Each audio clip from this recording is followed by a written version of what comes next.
Shortly after graduating, I got my first job as a graphic designer at a local advertising agency, and I started to have some urges to start my own business and break out on my own and be able to have a little more control of my own destiny and control of the creative product that I was working on for our clients. It wasn't more than 6 months probably where I left that job and started my own agency.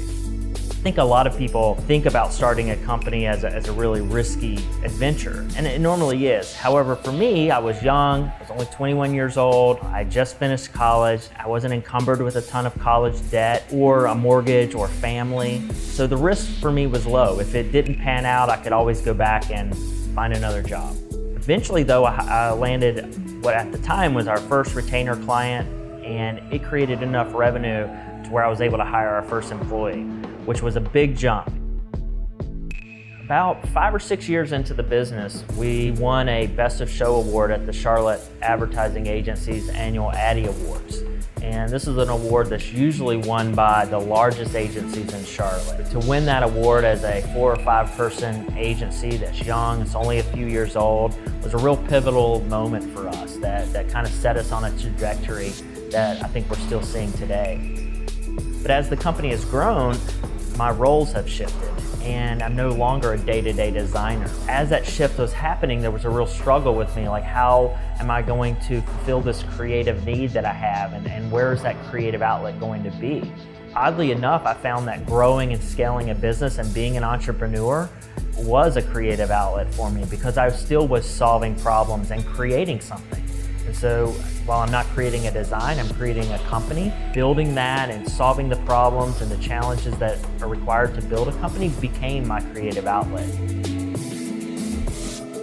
At UNC Charlotte, in the art program, learning graphic design, it was all about thinking through visual problem solving. How do you take this objective or this assignment, and through design and through layout, color, typography, can you lay out a design that's going to resonate, it's going to be visually appealing, and accomplish the goals of the assignment.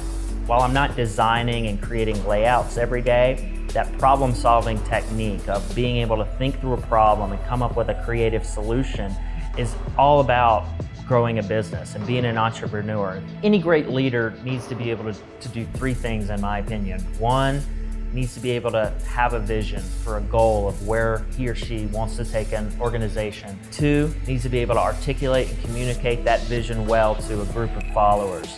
And then 3, needs to be able to motivate that group to see the value of that vision and motivate that group to go after and get it. Those 3 aspects of being a leader, in my opinion, correlate a lot to art itself and thinking through when you create art, what's the vision for the piece you're working on, or what's the creative concept, and how are you communicating that concept or that vision through your work? And then hopefully your art piece itself ends up motivating people to think differently or to act differently. So there's a lot of correlations between art and leadership.